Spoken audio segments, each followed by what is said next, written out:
days will soon appear out of the blue, after months of passing out, after years of creeping through. You thought that you ran aground at some landfill, a sickening surround. But in truth, you'll find it out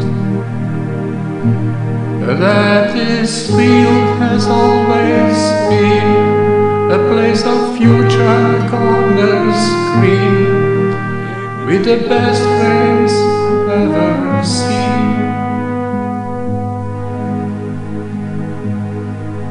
The same old fault that made you walking, and the same old rock at your feet. What is different?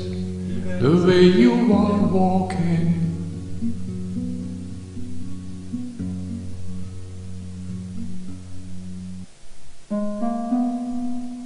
A slowly sliding ship along the harbor's pier is putting to a high sea with a crew of volunteers, like those braves from the edge of Spain, full of hope, with half the world to gain. It is yours, there will be no fight, and no bold buccaneer, because the only frontier is a curtain in the light.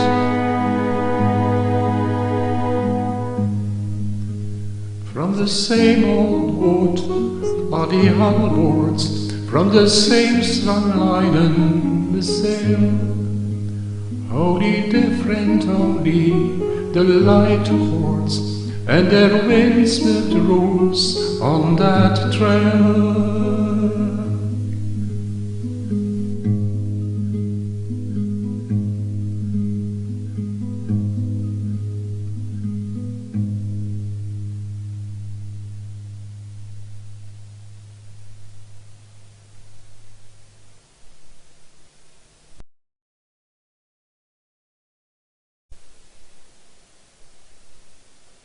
Democracy as humanocracy. A good man, following his hidden yearning, is aware of the way to be taken.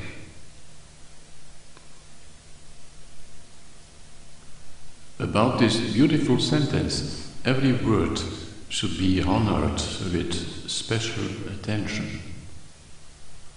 All in the beginning stands the man, the human, and the best we can do is to imagine him or she very pragmatically, with feet, legs, head, hands, and eyes.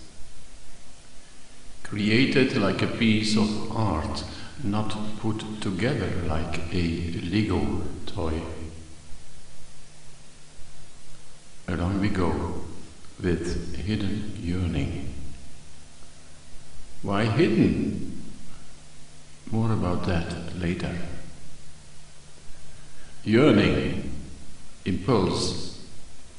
This is indicating something that rather leads away from the periphery, the outskirts, than from the center.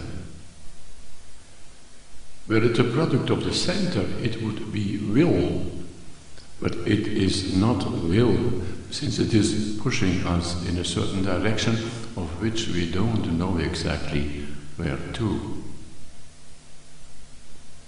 And if this pushing is not calibrated enough, then we get quickly in trouble. But to no panic, the human cell, in its hidden impulse, knows the right drive direction.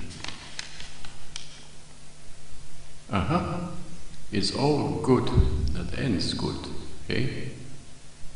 But in the meantime, we still are in a shadowy spot, the darkened region of our souls. The redeeming cell is not thriving emptily. She is full of plasm and other sorts of useful ingredients. Especially her core is impressionating. It has a link to the galaxies and beyond, to the force that accompanies and supports all living things, all forms, all smells, all sounds, all substances on their way to the more conscientia, co-science, co-knowledge,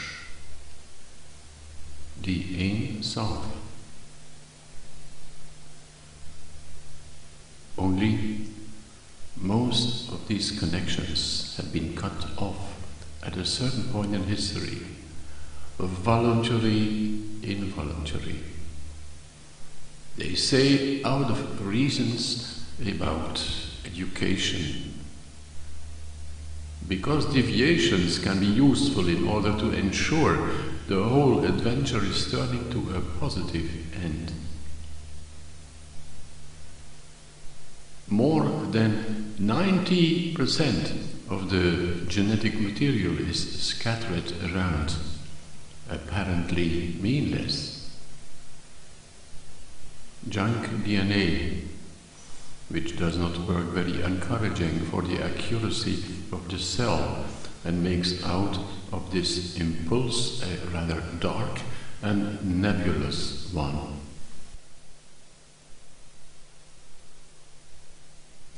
What is needed in order to allow the cell to pull with all her force at one strand, in this case meaning soon 12 shaped? The answer: at first, the appropriate alimentation, a lightful one.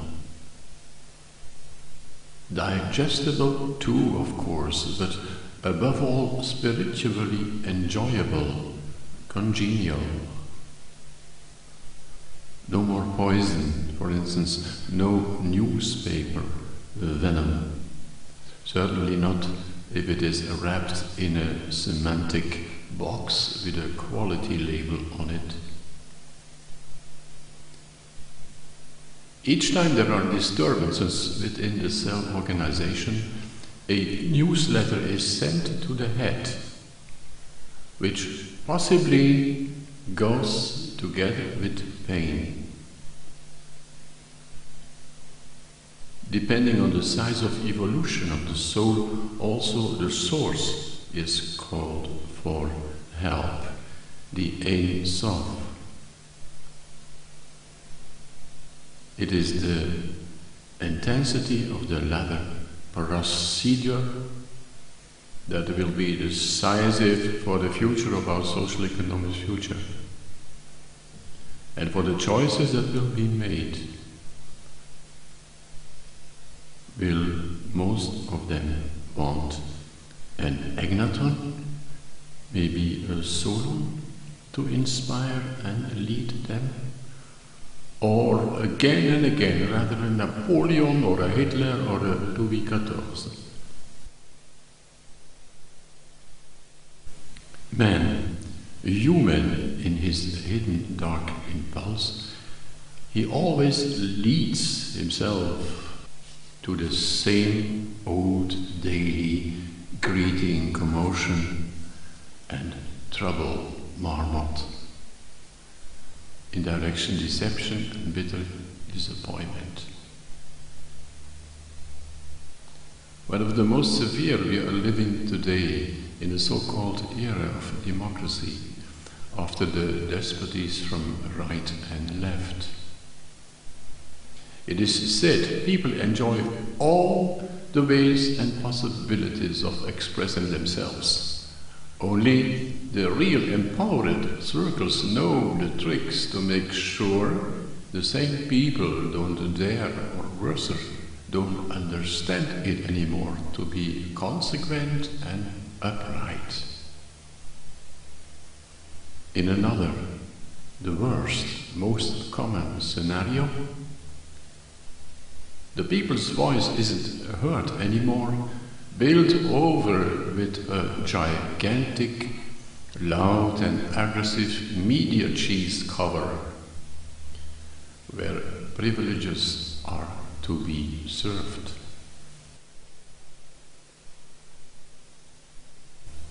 It will be a harsh episode and a severe lesson for us submissives, especially in the West, where the delicater senses out of the finer feeling capacities are continuously crushed down by the lying enterprise in the most subtle, cunning way ever. The South Americans, the poorer ones, are still a bit luckier. They don't see it as an inner contradiction for true democracy to heave a human on a shield, a man or a woman who is authorized and who, by allowing himself to be inspired halfway between head and heart, is in a position to put the righteous will of an upright people into a functioning reality, into a form of society which did not steal the predicate human, a societal body with arms, with legs, with ears, eyes, noses. All cellular organizations that are positioned on the right place with a task molded on their capacities for the well-being of the whole. And if that plan should not succeed, what will be the consequences? What kind of a present the lying enterprise is about to give us? Everybody knows the tale of the overweening head who was looking in disdain on the butt and thought, "Good that I am not like him," and soon perished by constipation. The contrary also is taking place. The butt looks up to the brains and even to the heart with disgust, which also isn't very positive for the welfare of the organism. Such a stench.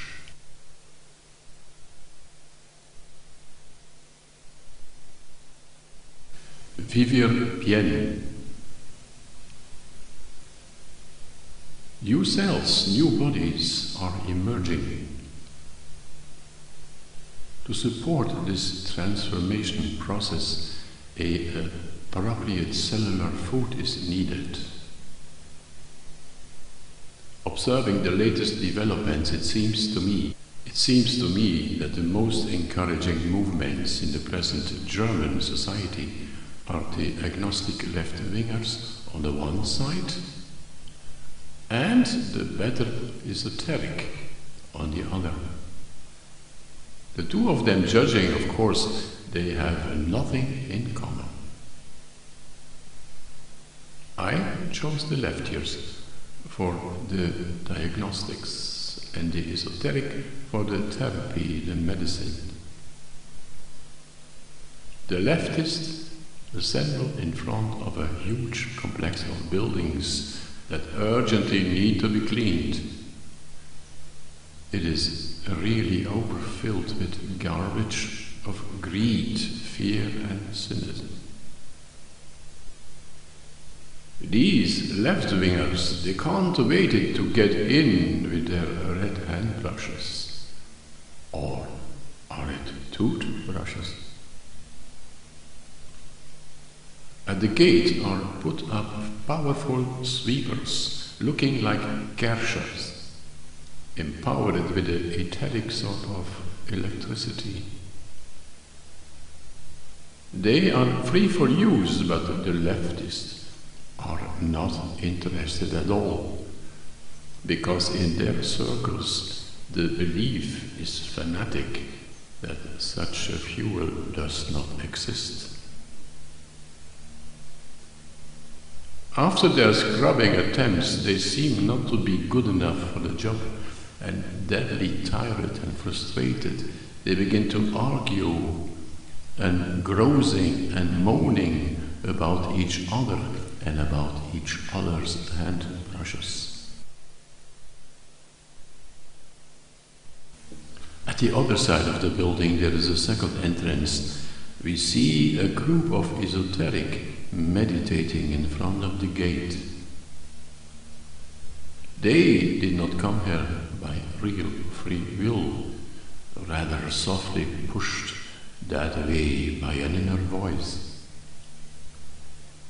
They see the sweepers and are aware of their functionability, but they grimace, cause not judging it a good idea to spoil their precious time for that kind of work in that kind of dirtied building. For them, the world is Maya, of no interest. And this materialistic reality inside that Maya mansion is not worth any closer initiative. They need their energy to clean their bodies and also their meditations and yoga rooms up to sterility. Those meditation and yoga rooms lie a bit remote from the building area. And if taking that direction, flying a bit too far, one would arrive without any doubt in Ackermann, Switzerland. Ackermann, Switzerland. I did not say Switzerland. But now, what is happening with that smudged, lousy building? The only and real challenge for the two uneven groups. It remains like it is, stained, dirty, and the world is waiting for a wonder. The wonder could look like this. The leftists became more spiritual, and the esoteric more lefty, more alert. Again, some South and Meso-Americans show how that could work, how one has to handle real esoteric, and how spirit could come to roots. I cite out of the Junge Welt of the 24th April 2010. It's all about an interview with Walter Prudencio Magni Veliz, Bolivian ambassador in Berlin, a left-winger on the occasion of the climate conference in Cochabamba. The questions from the Junge Welt. What are the most important results of the meeting? Answer: climate justice, reject genetic engineering, Cancun. Also, the rights of the earth have been a subject of discussion. On earlier meetings, that concept found no attention at all, but now the several social movements and the governments agreed to consider this as a decisive item. So, from Cochabamba, the challenge is going out to the world to discuss about the rights of the earth. Such a comprehension of the globe as a person of civil right is rather surprising for us Europeans. Could you please give a bit more details? Answer. There are surely different names to talk about our planet. Some prefer the word nature. We speak of Mother Earth because for us the planet is a living being that allows life and gives us water, the basic element. From the view of us indigenous people, we have an earth and a cosmos, our parents, and they ask and assist us to live in harmony. Earth is connected with the ethics of the Chinese, that means completion and reciprocity, and of the Vivir Bien, what means life in dignity. This idea has its source in the cosmical vision of the indigenous.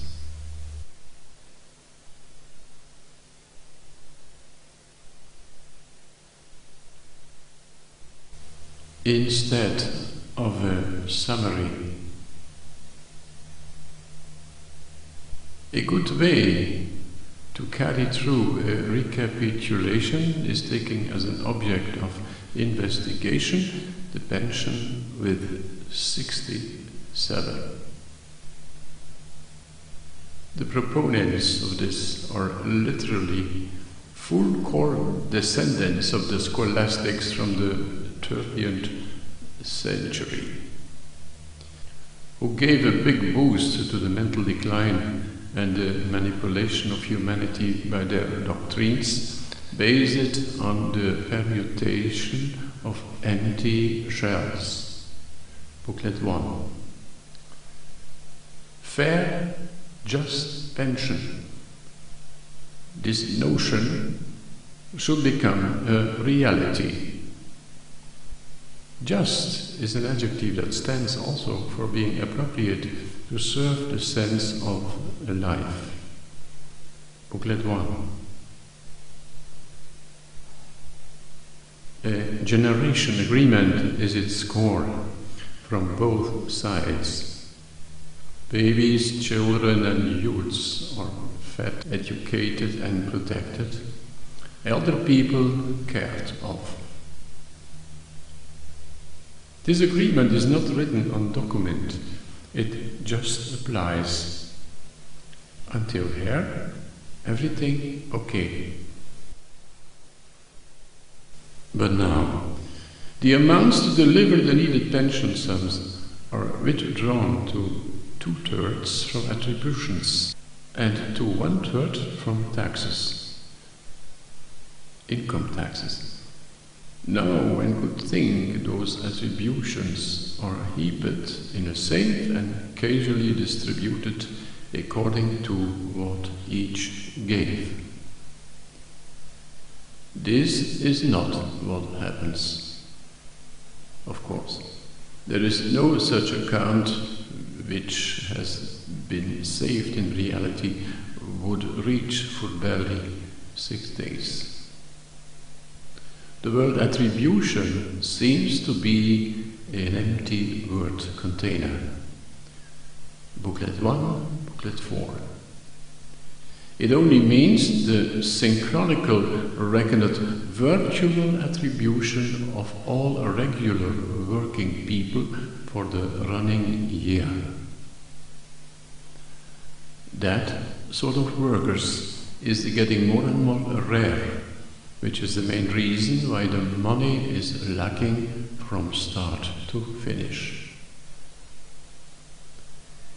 The elder ones, they paid real sums, but that is of no importance. In fact, they weren't paying at all. The way of counting is the virtual one. Okay, why not say beforehand?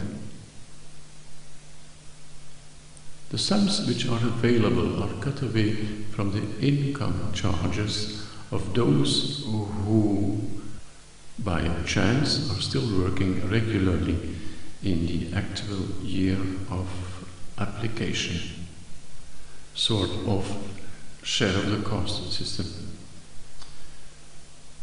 But that is only peanuts. Then now the more perfidious, snaky part of the big lie is coming on stage. The young generation bear the burden of the elder on their shoulders. Hey, they bear nothing. The bearing entities are the sons of produced wealth in the year of Kärcher, and for it, that is the crux of the matter. Less and less manpower is needed, working, thinking, and laboring manpower. Mechanization, computerization, rationalization, etc. A much better, clearer, and juster solution should have been the pension system resting on a common tax financement in a proportional way, simpler and more just. Instead, the media told and drummed into the people the old ones are becoming a burden and the whole mess is to privatize. How they jumped into the air by joining the Allianz, Europe, and the other freedom swindlers. Booklet 1, Booklet 3. Let the bottles pop. Privatization is an insane lure. It leads to poverty for many of the old ones because income and fortune are so badly unfair distributed at an exponentially increasing tendency. Booklet 1. Thereupon they thought it to be a solution to make the old guys working longer. In fact, it is even a disadvantage for the youths, while jobs are rare as a whole. I said as a whole. Make an end to that daftness. In a cellular democracy, Booklet 3 and 6, such artificial problems are not to come of, since there, not the old ones, but the freedom usurpators with their joker power, Booklet 3, Booklet 1, have been outsourced before. The economy, Booklet 3, is guided by wise elders, hand in hand with upright youths. The present pension system has been invented in the year 1873 by Bismarck, who really was not a social-minded ruler. At that time, there were upheavals after typical capitalistic industrial crises. And the first thing to do for the government was to entice the manifestation away from the streets, canalizing it in the suited manner of the Kali Yuga, Booklet 1, the Dark Era. Nowadays, the Kali Yuga is reaching the end, and rulers like Bismarck, Napoleon, or Louis XIV will have no more chance to occupy that captain cabins on the lying enterprise. Booklet 1 and 3. For the future, other qualities are required away from the ego profilization, taking up the legacy of the ideals from the High Middle Ages. Booklet 5. and catapulting the old world in a new golden age without the ominous aviation over the illumination facilities. Booklet 1. Or fake renaissances. Booklet 5 and 6.